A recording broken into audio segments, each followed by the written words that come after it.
The rain had stopped just in time for the burial. Patricia Ashford stood beneath the white canvas canopy, staring at her husband's casket, when she saw her, a woman weeping at the edge of the cemetery with a devastation so raw, so primal, it made Patricia's own grief look rehearsed. Two children stood beside the stranger, a boy with her husband's exact eyes, a girl with his crooked smile. And in that moment, before a single word was spoken, Patricia knew. The business trips, the late nights, the 23 years of I love you and I'll be home soon. All of it, every kiss, every promise, every shared dream had been built on a lie so elaborate, so carefully maintained, that even now, staring at the evidence, part of her refused to believe it. But belief doesn't require permission. The truth was walking toward her across wet grass, about to speak words that would shatter everything. They're your husband's children, your brother and sister. And suddenly Patricia wasn't just burying her husband, she was burying her entire life. Hi, my wonderful family. Welcome back to your own reality channel. I pray that every day, may God Almighty give you grace and strength to overcome whatever that would bring. Shame your way, and may God Almighty cause you to prosper in all your endeavor this year. As we delve into today's story, please I ask you to subscribe to this channel. Watch this story to the end, as you would not want to miss out the shocking twist of event in this story. Also, like video and comment where you are watching from. This would help make this story to go round the whole world to touch hearts. Now, the full story. The rain had stopped just before noon, leaving the cemetery grounds soft and fragrant with the smell of wet earth and grass.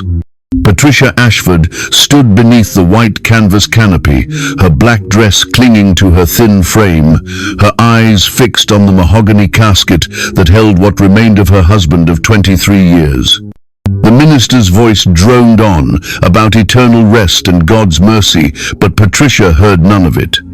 She was somewhere else entirely, replaying the last conversation she'd had with Nolan, the way he'd kissed her forehead before leaving for his business trip to Portland, the way he'd promised to bring her back those chocolate truffles she loved from that little shop downtown. He never made it to Portland. A massive heart attack in a hotel room in Sacramento, 300 miles in the wrong direction. The police said he died instantly.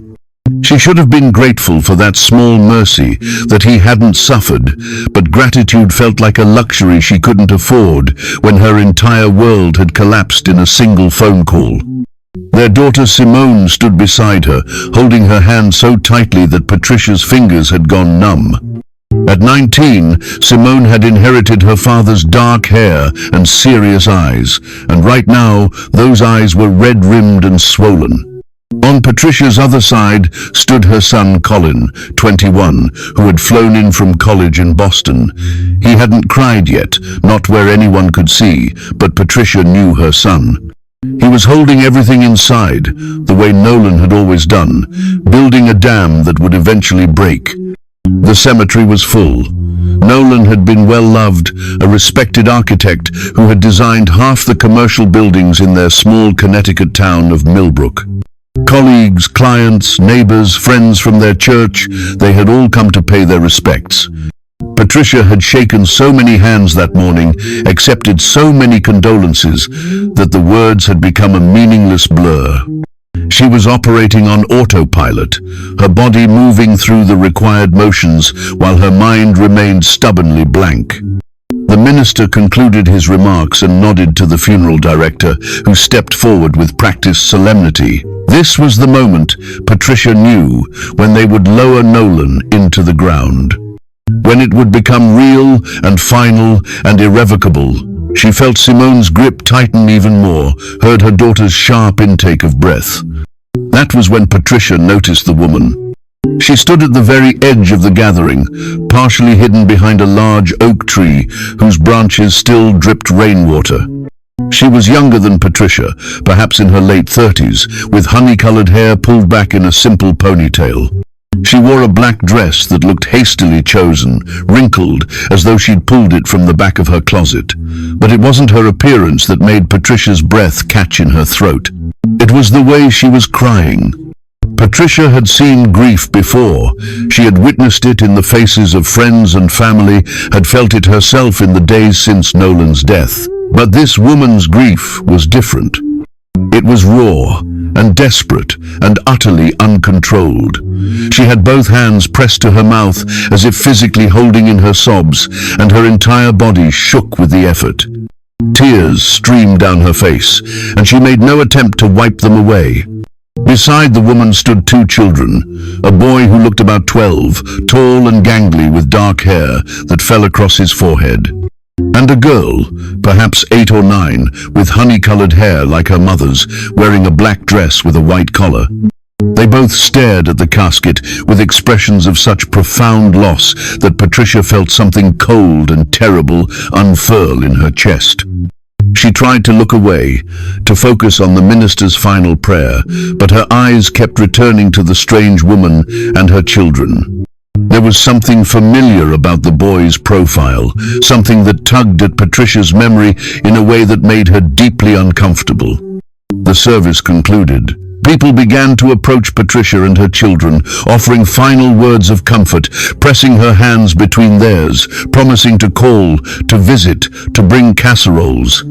Patricia responded automatically, her social programming taking over, but her attention remained fixed on the woman beneath the oak tree. The crowd began to thin. The woman and her children hadn't moved. They stood there like statues, like mourners at a separate funeral that only they could see. Finally, as the last of the guests made their way back to their cars, the woman took a deep breath, squared her shoulders, and began walking toward Patricia. Colin noticed her first. He straightened, his body tensing in that protective way he'd developed since his father's death. Simone looked up, following her brother's gaze, and Patricia felt her daughter's hand slip from hers.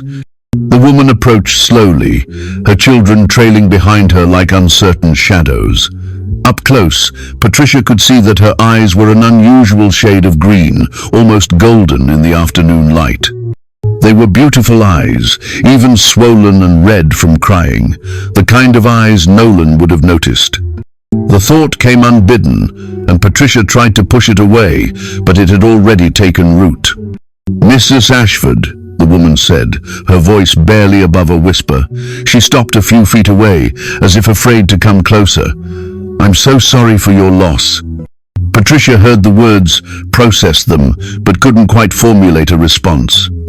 There was something in the way this woman said her name, something that suggested familiarity, that made Patricia's skin prickle with apprehension.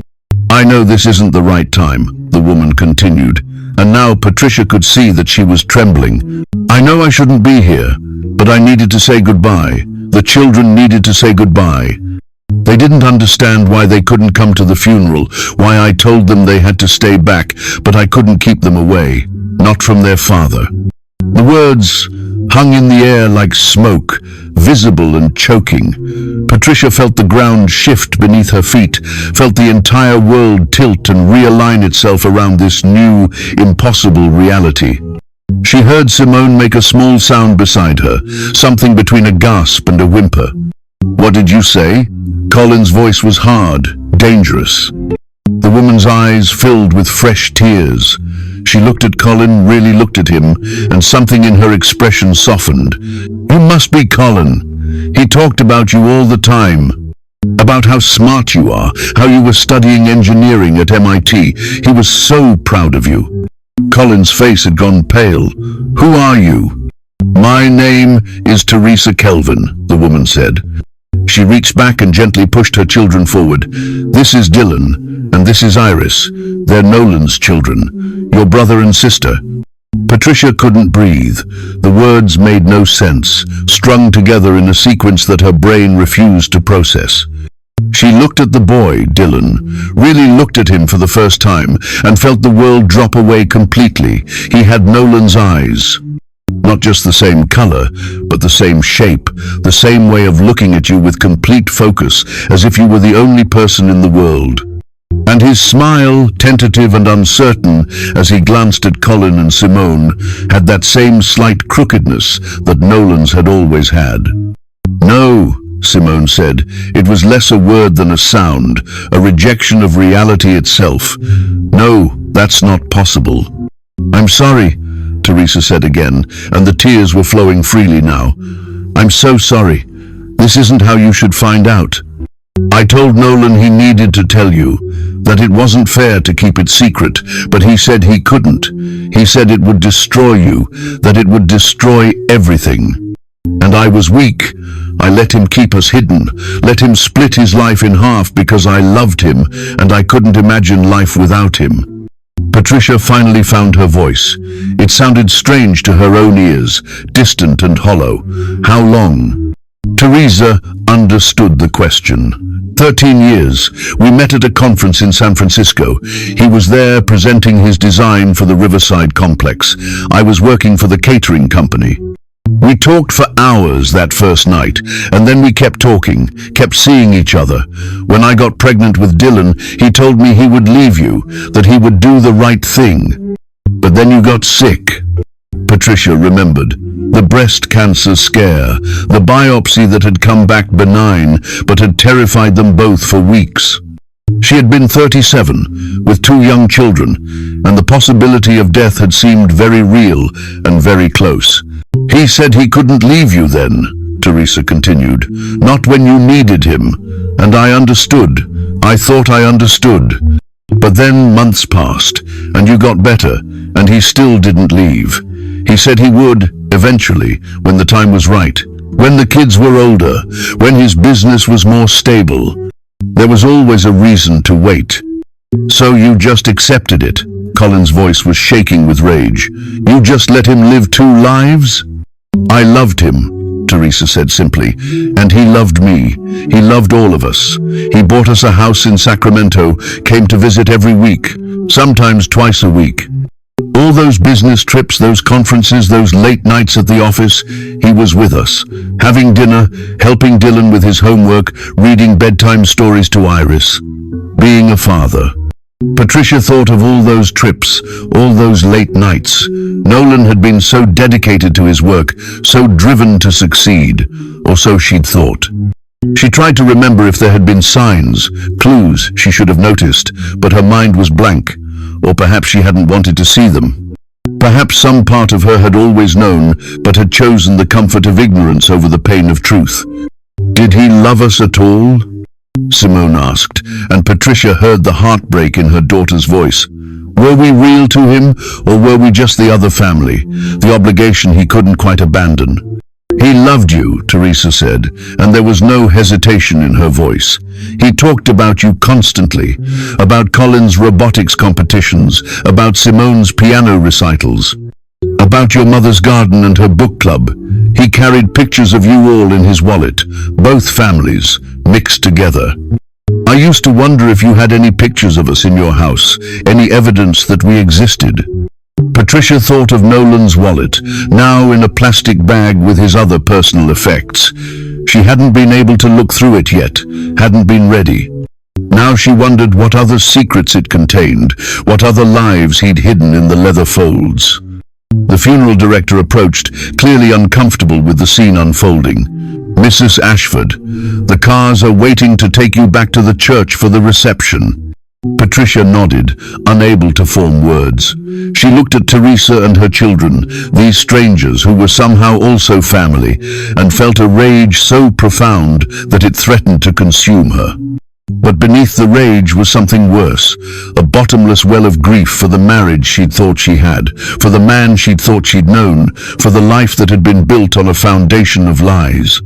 You need to leave, Colin said to Teresa. You need to take your children and leave, and never contact us again.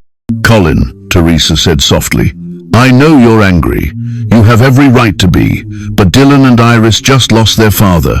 They're grieving too. Nolan was going to tell you about them next month. He'd finally made the decision. He said he couldn't live with the secret anymore, that it was eating him alive. He was going to come clean, try to find a way to make it work. And then he died, and I didn't know what to do. I couldn't just pretend you didn't exist, that we were the only family. But I also couldn't intrude on your grief, on your right to mourn him. So I stayed back. But Dylan kept asking why he couldn't say goodbye to his dad properly, why he had to pretend he didn't exist, and I couldn't give him an answer that made sense.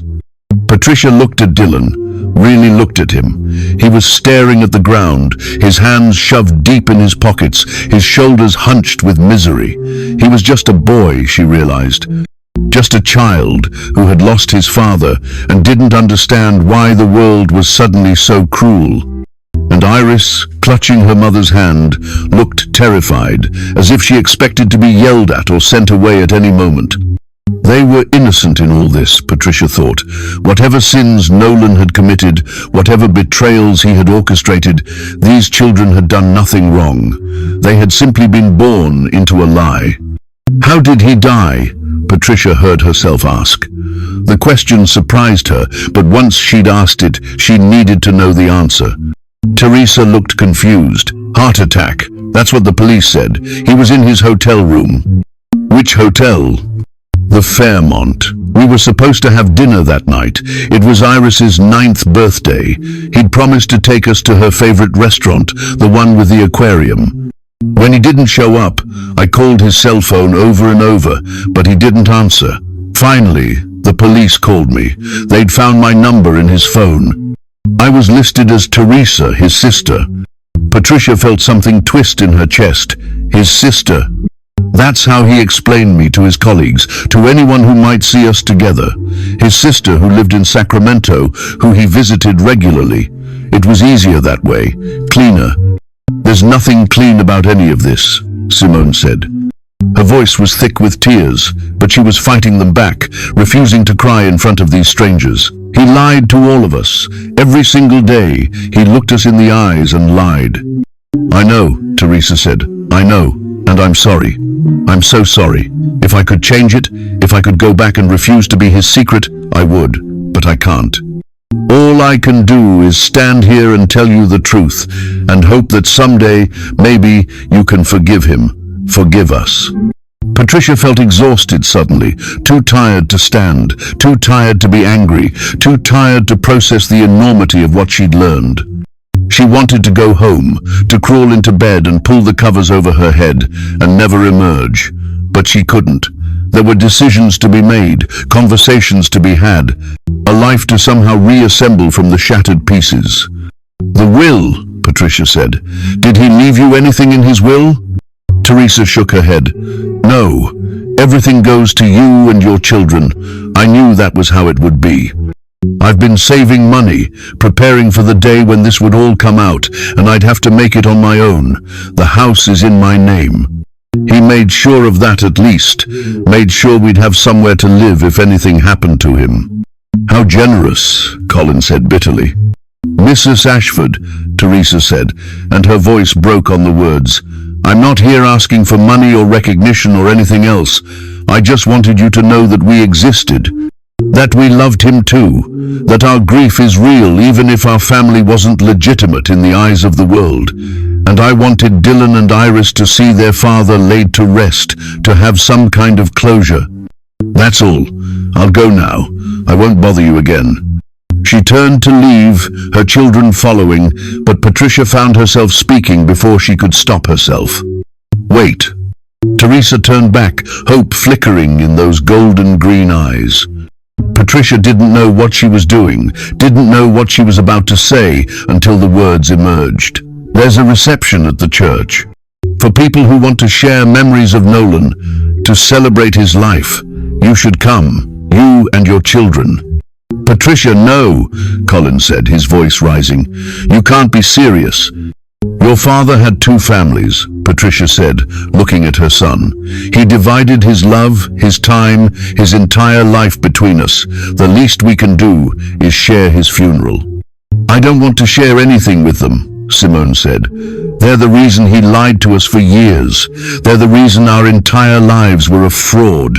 They're not the reason, Patricia said quietly. Your father is the reason, and he's dead. He's gone, and we can't ask him why he did what he did, can't make him explain or apologize or make amends. All we have left is each other and the truth, however ugly it might be. She turned back to Teresa. Come to the reception. Let people know who you are if you want to, or don't. But come, say goodbye properly. Let your children say goodbye.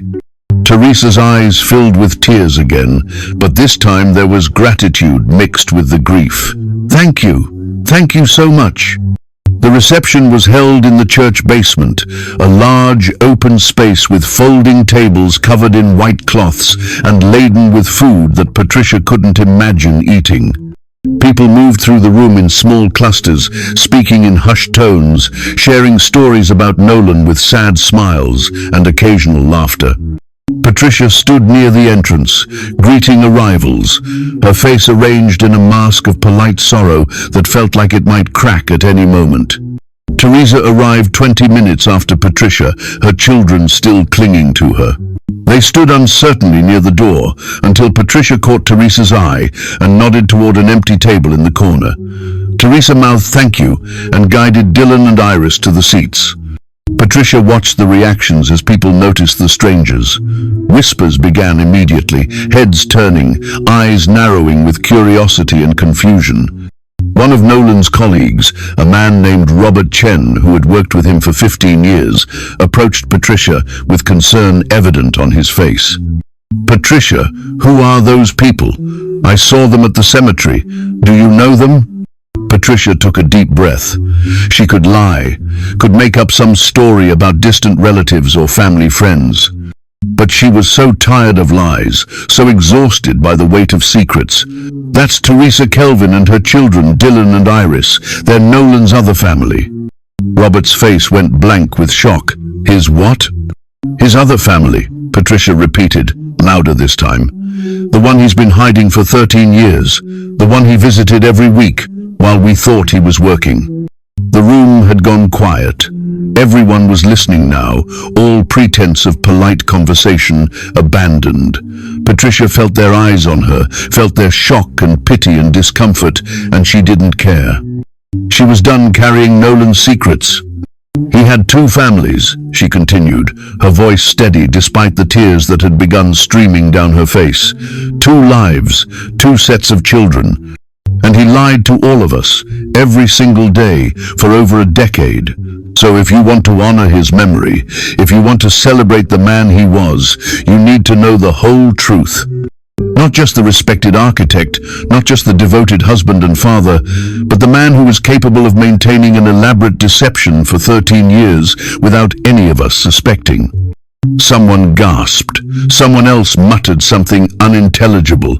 But no one spoke. No one moved. They were all frozen, processing this revelation, trying to reconcile the man they'd known with this new, darker version. Patricia's sister Lauren pushed through the crowd and grabbed her arm. Patricia, stop! You don't have to do this. Not here, not now. When then? Patricia asked. When should I tell the truth? When should I stop pretending that my marriage was real, that my life wasn't built on lies? She pulled her arm free and walked to the microphone that had been set up for people to share memories. Her hands shook as she adjusted the stand, and the feedback screech made everyone wince. I want to thank you all for coming, she said, her voice amplified now, filling the room. Nolan would have been touched by the turnout, by the love and respect so many of you had for him. He was a good man in many ways. He was talented, hard-working, generous with his time and his knowledge. But he was also a liar. A skilled, committed, dedicated liar who managed to maintain two separate families for 13 years. She gestured toward Teresa's table. That woman and her children have just as much right to grieve as we do. They loved him. He was their husband and father too, even if the rest of the world didn't know it. So if you want to share memories of Nolan, if you want to talk about what he meant to you, please do. But know that half the stories, half the moments you thought were real, were probably happening while he was with them, or while he was with us, pretending they didn't exist.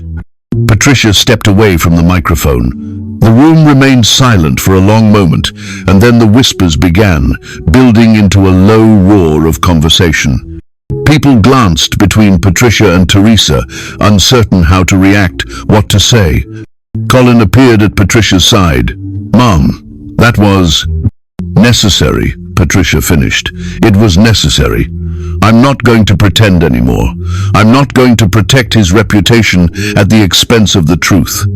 Simone joined them, her eyes red but dry. I can't believe he did this to us. I can't believe he was living a whole other life and we never knew. There must have been signs, Colin said, things we missed or ignored or explained away. Patricia thought back over 23 years of marriage, searching for clues. The business trips that seemed to increase in frequency over the years. The way Nolan had insisted on handling all the finances, on paying the bills, on managing their accounts. The separate credit card, he'd said, was for business expenses only. The cell phone that he'd sometimes leave in his car when he came home, claiming he needed a break from work calls. How had she been so blind? Or had she simply chosen not to see? Someone approached the microphone. It was Nolan's business partner, a woman named Jennifer Strauss, who had known him for over a decade. She cleared her throat nervously. I want to say something, if that's okay. I worked with Nolan for 12 years. We spent more waking hours together than I spent with my own family sometimes, and I never knew. I never had any idea that he was living a double life. He talked about Patricia and the kids all the time, about family dinners and vacations and Simone's piano recitals. It all seemed so real, so genuine. She paused, looking toward Teresa. But I guess it was real. All of it was real. Both families were real. He just managed to keep them separate, to build walls between the two parts of his life so complete that none of us could see through them. Jennifer's voice broke. I don't know how to reconcile this. I don't know how to mourn the friend I thought I knew while processing the fact that he was someone completely different than I believed. But I think Patricia is right.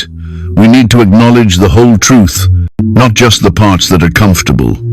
She stepped away from the microphone, and after a moment, someone else took her place. Then another person, then another. One by one, Nolan's friends and colleagues and family members shared their memories, their confusion, their sense of betrayal. Some were angry, railing against the deception. Others were more philosophical, trying to understand how a good man could do such a thing. Through it all, Teresa sat at her corner table with her children, listening to stories about a man she'd thought she'd known, discovering pieces of him that had been kept from her just as surely as she had been kept from Patricia's family. Finally, after what felt like hours, Teresa stood and walked to the microphone. The room fell silent instantly, everyone turning to watch her. Patricia felt her chest tighten, unsure what Teresa would say, how she would characterize the man who had deceived them all. My name is Teresa Kelvin, she began, her voice soft but steady, and I was Nolan Ashford's second wife, though we were never legally married. I met him 13 years ago, and I fell in love with him almost immediately. He was charming and kind and attentive, and when he told me he was married but leaving his wife, I believed him. I wanted to believe him. She looked directly at Patricia. When I realized he wasn't going to leave, I should have walked away. I should have refused to be his secret, refused to let my children grow up in the shadows. But I loved him, and I convinced myself that love was enough, that we could make it work even with the limitations he imposed. I told myself that having part of him was better than having none of him. Tears streamed down her face, but it wasn't better. It was selfish and wrong, and I let my children suffer for it.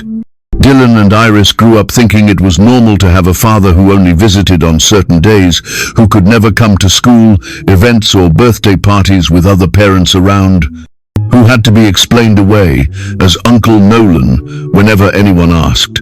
They grew up living a lie because I was too weak to demand the truth. She turned to face Colin and Simone. I'm sorry. I know that word isn't enough, that it can't fix what's been broken or undo the years of deception, but I am truly, deeply sorry. You deserve better. We all deserved better. Your father owed all of us the truth, and he chose to give us lies instead. Teresa stepped away from the microphone and returned to her children. Dylan had his arm around Iris, who was crying quietly. Teresa pulled them both close, and Patricia saw in that moment the full scope of the damage Nolan had done. Not just to her and her children, but to these innocent people who had loved him just as much, who had believed in him just as completely. The reception began to wind down. People approached Patricia with awkward condolences, unsure what to say in the face of such a revelation. A few people spoke to Teresa as well, offering sympathetic words or simply acknowledging her presence. Most people left quickly, eager to escape the heavy atmosphere of betrayal and grief. Finally, only a handful of people remained. Patricia's sister Lauren was helping to pack up the food. Colin and Simone stood together near the door, talking in low voices. And Teresa was gathering her children's coats, preparing to leave. Patricia found herself walking toward them before she'd consciously decided to. Teresa looked up as she approached, her expression wary. "Thank you," Patricia said, "for telling the truth, for being honest about your part in this." "It's the least I could do," Teresa replied, "though I know it doesn't change anything." Patricia looked at Dylan and Iris. "How are you two holding up?" Dylan shrugged, not meeting her eyes. "Okay, I guess." Iris was braver. She looked directly at Patricia and said, "Are you mad at us?" The question pierced Patricia's heart. "No, sweetheart, I'm not mad at you. You didn't do anything wrong. But we made you sad," Iris insisted. "We made everyone sad by existing." "That's not true," Patricia said firmly, crouching down to Iris's level. "Your father made choices that hurt people, but you and your brother are not responsible for those choices. You're just kids who loved your dad, and there's nothing wrong with that." "Dylan says we're bastards," Iris whispered. "Kids whose parents aren't married. He says that's what people will call us." Patricia felt rage surge through her again, but not at these children. At Nolan, for putting them in this position, for making them feel ashamed of their own existence. "Don't ever let anyone make you feel less than because of circumstances beyond your control. You are not defined by your father's choices." She stood and looked at Teresa. "Do you have support? Family? Friends who can help you through this?" Teresa shook her head. "Not really. My parents passed away years ago. I have a sister in Oregon, but we're not close. Nolan was my whole world, him and the kids." Patricia felt the weight of that isolation, the terrible loneliness of being a secret, of having no community to turn to in times of grief.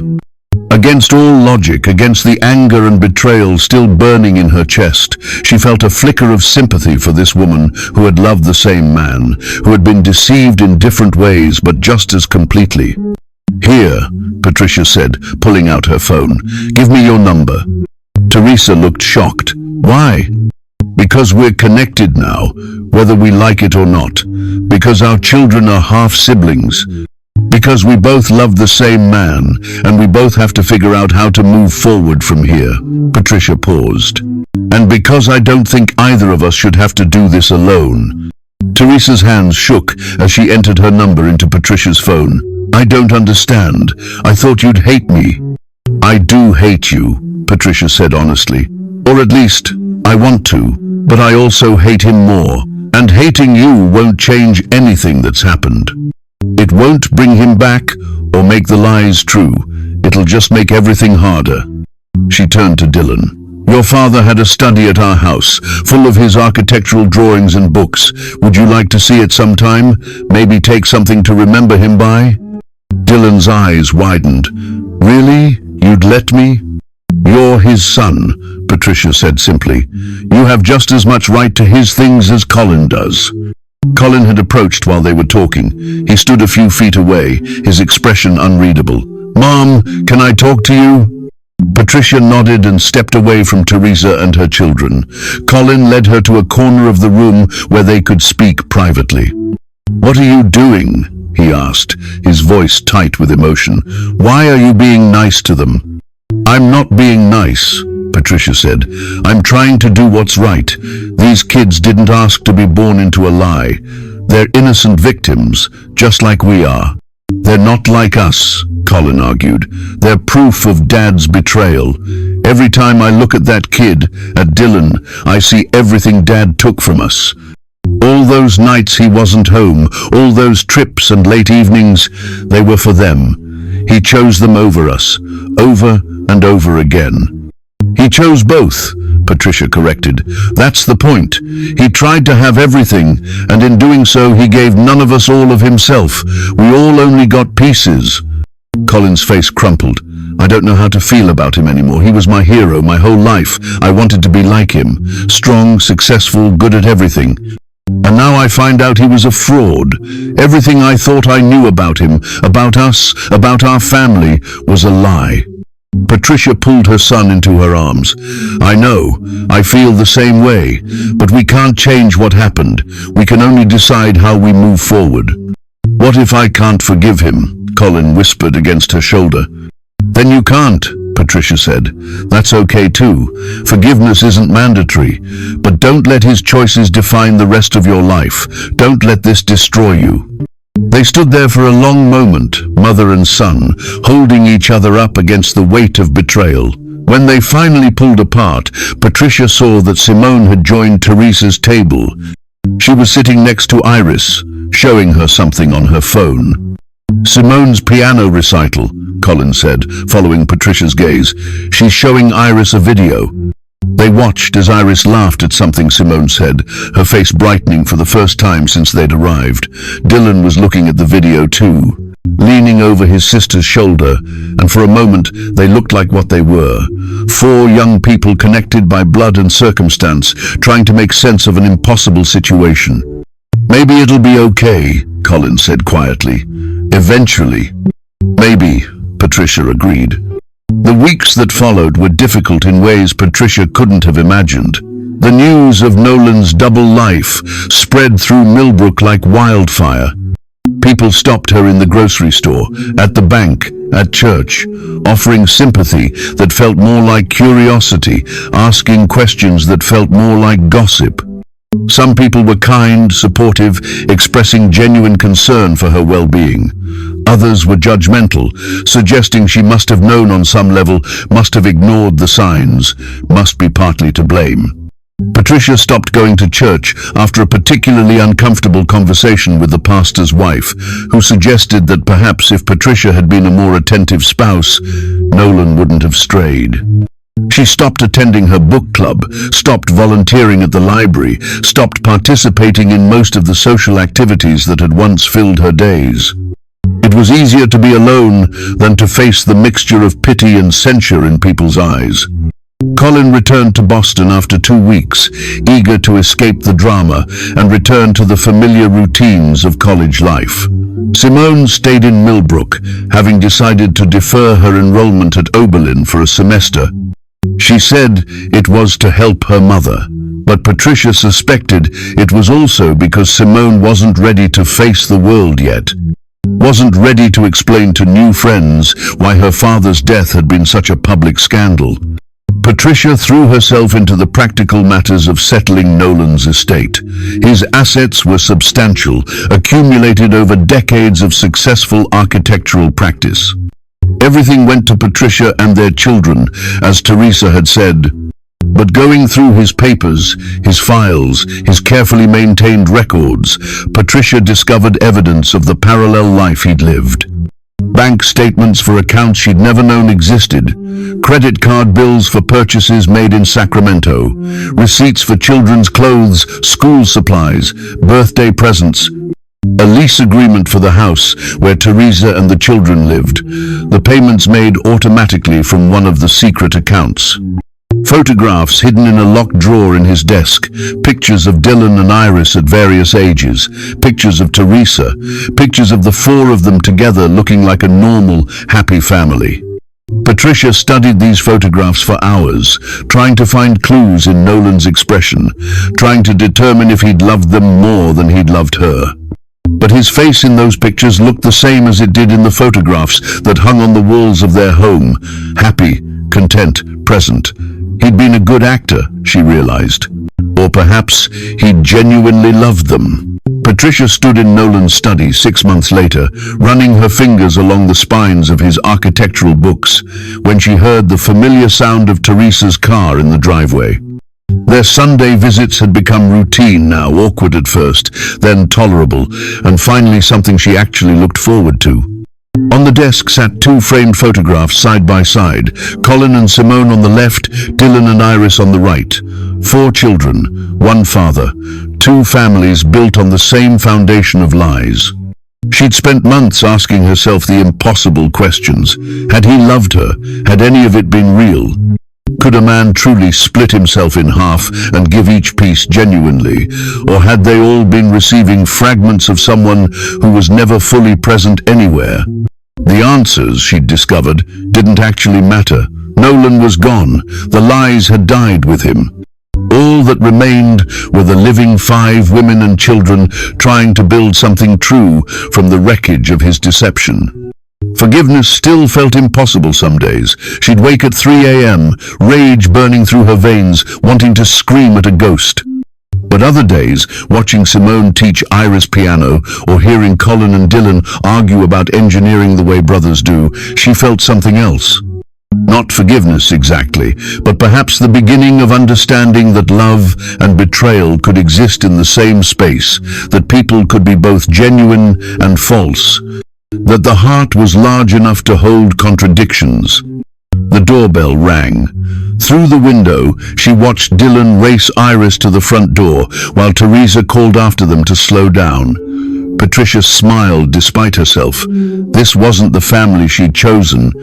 This wasn't the life she'd imagined, but it was hers now, messy, complicated, and built on the only foundation worth having, the truth. She opened the door. "Come in," she said. "Welcome home." What would you do if you discovered your entire marriage was a lie? Could you face your husband's secret family at his funeral, or would you run? Could you find compassion for the woman who shared his bed, for the children who carry his DNA? This story forces us to confront uncomfortable truths about love, loyalty, and the lies people tell themselves to survive. Share this story if you've ever questioned everything you thought you knew about someone you loved. Comment below. Team Patricia, extend grace and build bridges, or Team walk away, some betrayals are unforgivable. Let's talk about the messy reality of discovering that the person you married was living a double life. And remember, secrets always come out eventually. The only question is whether they destroy you or transform you. Tag someone who needs to read this today. You never know whose life you might change by starting an honest conversation about betrayal, forgiveness, and the courage it takes to face unbearable truths.